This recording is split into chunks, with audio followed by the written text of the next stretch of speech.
Welcome back to my poor decisions, poor money management, and passion. And what did we do? Some new stuff came in the mail. Booyah!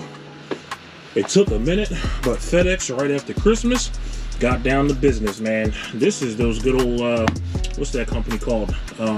Speedmaster heads. So definitely got to put the camera down because these things are freaking heavy, even though they're aluminum. All right, so I put those in the back of the Kodiak and booyah. So it's a little more than just the heads, not much more, but got some studs too. Now this is the second set of these that I have. I got another set that's been sitting on ice since like last year. If you go back and check out the Christmas video I did with all the parts that I got, I mean springs, whether they be Summit brand, the GM brands, all those things, I just kind of did a comparison and talked a little bit about future plans, but this kind of ties into play. And also, before I even open these up, I have the push rods from Elgin Performance, and I have the ARP studs as well. So both of these are for the 716 rockers. I actually ordered these, and these were kind of taking a while, of course, because there was a bunch of people who jumped on the deal of these heads, so I know they had their hands full. I mean, freaking 40% off, you can't beat it. So in the time these took, that's what made me want to get the ARP ones. Plus I knew that I had multiple sets, and of course you guys saw I got the 400 small block. Then of course I'm still doing stuff to the Kodiak itself, so I'm probably going to have one of these or a pair of these heads go on the motor that's currently in this thing, and then I'm probably going to need another set. Well, I not have to have another set, but I'm going to have another set that's going to go on the 400 small block as that's being built. No, it's not going to be some heinous, wild, you know, horsepower monster. That's something that'll happen down the line. But for what we're doing, this is going to be absolutely fine. And I'm going to get all the benefits and at a great price. So tucking these aside, I'm going to open up this box and take a look at these heads. Now, I already kind of know what they look like because this is the same set that I have already gotten. And the part number, I'll probably put that up on the screen.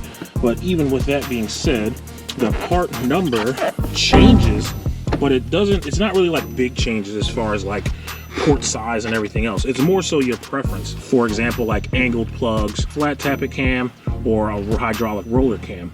So I got the ones for the hydraulic roller. When you do order them and pick between the two, the difference is pretty much just the spring rate on the heads that they already preload the heads with. Ta-da!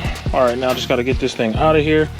And last time I didn't have any markings on the springs, but this time we got some red markings here.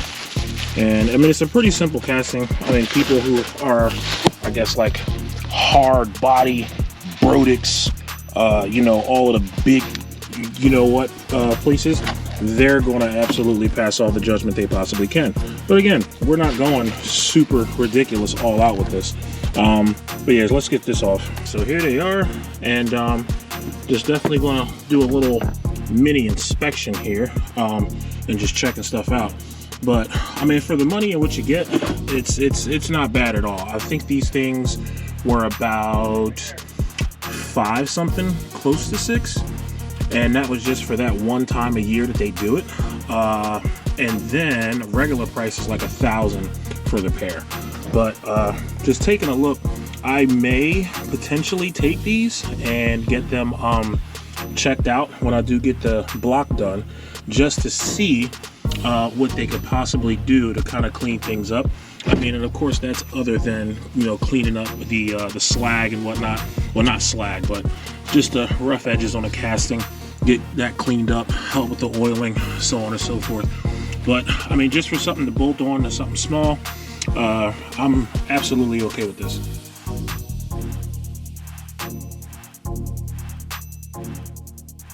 All right, so quick comparison here. The one on the left is the Speedmaster, and the one on the right is the ARP. So looking at the bases of them, the bases of them are pretty much like identical as far as size, diameter, whatever size socket this is. Looking at them in comparison, the depth that they go into the head, I kind of, well, no, they are the same. It's just the way that I'm holding it. The only thing that is like listed as far as a difference is that the ARPs that I got are actually, I want to say, slightly taller.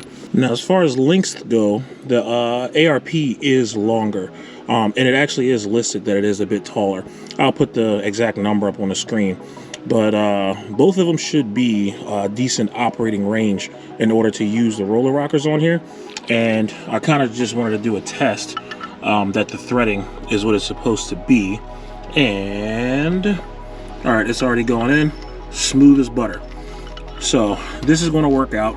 Now I have a set of rocker studs for both sets of heads, and on top of that I'll be able to use the beefier 716 roller rockers on both sets of heads. So the ones that I put in here when I put the cam in the Kodiak, and when I do get the 400 built, I'll have, you know, the same ones for both. I could have just swapped the heads, but I know with the 400, if I take it to an actual machine shop and have them put the heads on and whatnot, they're probably going to drill the steam holes for me. There's plenty of people that have not used the steam holes, just throw in a gasket, call it a day, but they're probably going to drill them. So I'm going to have one with steam holes most likely and one without. Okay, so here's another angle on the bottom.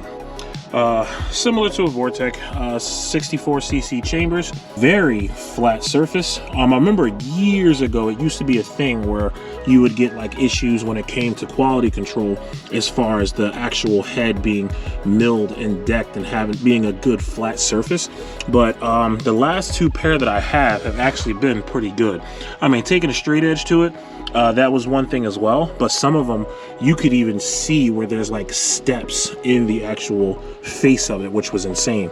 But these are good so far. Then of course you got your dual pattern. As far as the valve cover goes, you can go with the perimeter style, which is for, you know, the older engines, or you can go with the center bolt, because there's a hole down each one, all four, to use the earlier ones too.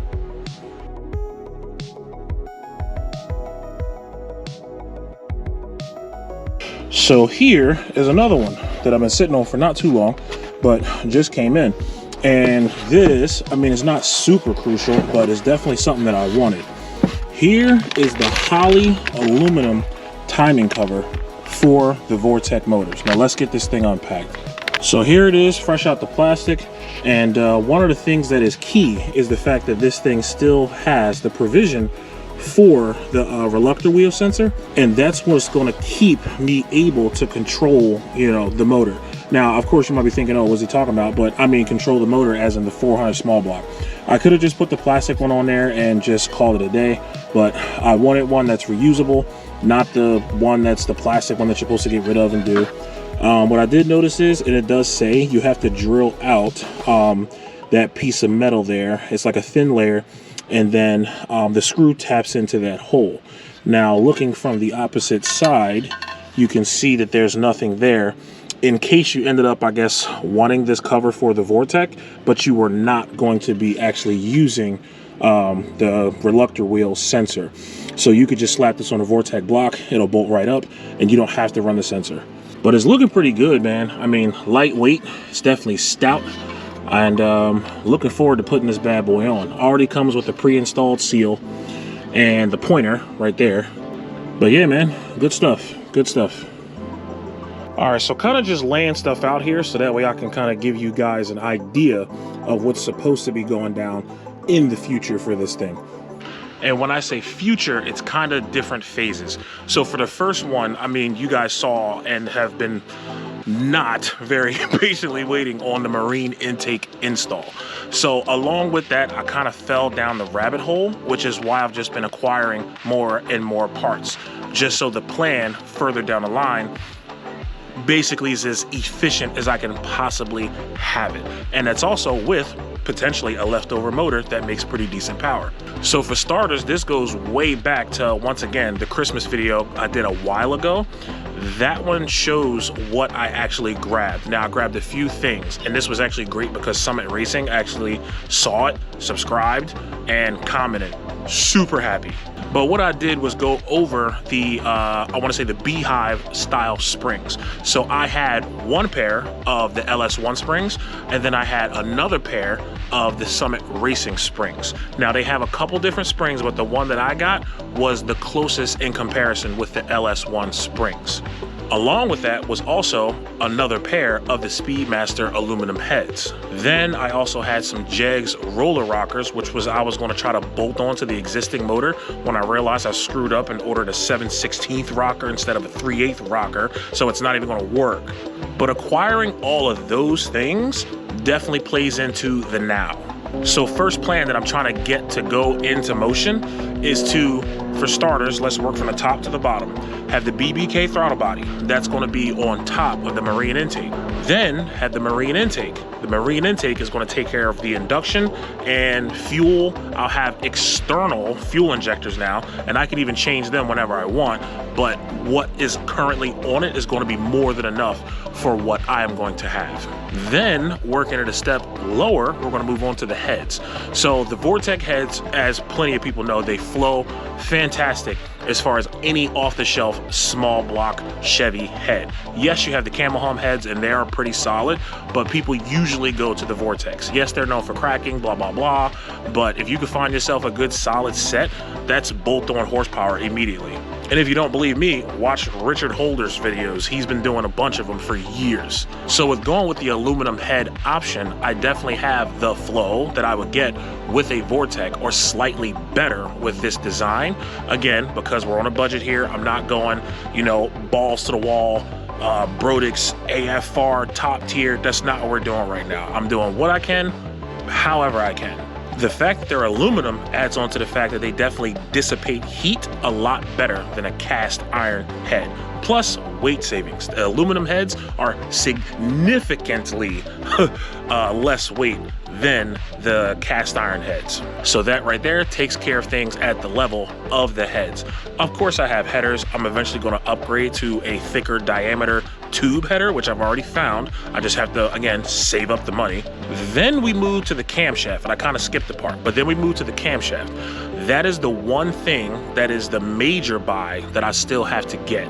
Once I get the camshaft, everything else is just small pieces to the puzzle to complete it, whereas though I can just tear the whole thing apart, have it bare down to the short block, and of course got to take out the freaking radiator because you got to let out the fluid, so that way I can actually get the cam all the way out of the block. And then from there, start installing everything else. I'll put in a cam, and then also kind of jumping back up to where we were as far as valve training. On top of having the roller rockers from Jegs, I'm also going to have the Elgin push rods that you guys saw. So the Elgin push rods, that's going to be kind of part of it because I still need to get new lifters. And I'm just going to go with the LS7 style lifters. LS7 style lifters, they fit into the small blocks. That's a thing that's been known for a long time. I was late to the party years ago, but that is the style of lifters that was going in. And I'm not trying to cheap out on those because I'm not trying to just destroy the motor, even though it's already a pretty risky thing to try to do because the block itself has 240,000+ miles on it. The only thing I can say is, number one, it doesn't feel like it's down on power. Two, you guys saw me dyno it and you saw what I got at the wheels.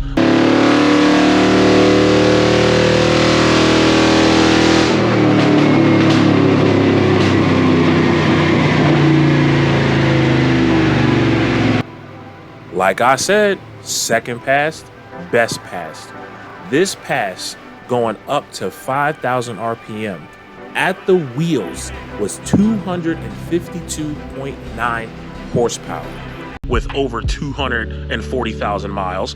Then on top of that, my oil pressure is always rocking. I want to say cold start, I'm at 60+ PSI.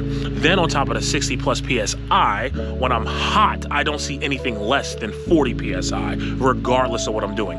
That's fantastic. I would definitely say that's a pretty healthy motor if I had to guess. So back over here under the hood, and yeah, man, so now you kind of know where all of these things are going to go or how they come into play. And like I said before, there are things that is off camera now that I already showed a while ago that we just talked about, and those is just going to complete this whole package. And I have horrible luck when it comes to doing stuff like this, so I really hope and pray that this is the one time where things like that actually work out for me. Then, kind of quick update, my brakes are still pretty solid. Well, not pretty solid, they're very solid. No leaks. Line lock is working fantastically. Proportional valves working fantastic. And still got some cleaning up to do that I will do in the future, which is going to involve shortening that very rear line and putting on the rear disc brakes. That's kind of going to go together, so I only have to re-bleed it one time. But yeah, man, once this whole combination set up, it should be a really fun truck. I definitely believe that for sure. There's too much proof out on the internet that this can definitely be a fun setup. Then I have the suspension that I have to still put in here, and that's going to involve getting rid of these old hunky steel control arms, which truthfully, it's people doing some nasty stuff on the track with those, so let me not talk too much trash. But yeah, I'm going to get the tubulars in and then get the coilovers, get those out of the way, and then it should be good to go.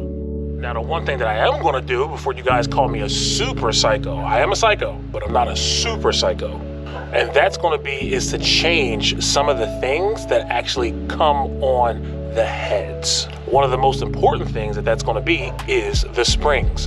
Hence why I told you guys about the LS1 springs and the Summit springs. The springs that came on these heads, I'm actually going to take off and replace them with the Summit springs. Well, one set of heads is going to have the Summit springs. The other set is going to have the LS1 springs. That's going to make up the whole valve train pretty much once I swap those out. Maybe a keeper or, you know, a retainer or something like that. We'll see. I got to do a little more research. But yeah, going to swap those things out. And then the one thing that does bother me a little bit is the actual rocker stud. When I go to screw that in, it doesn't seat all the way. There's like a slight little gap between the face of the rocker stud and the actual face of the head.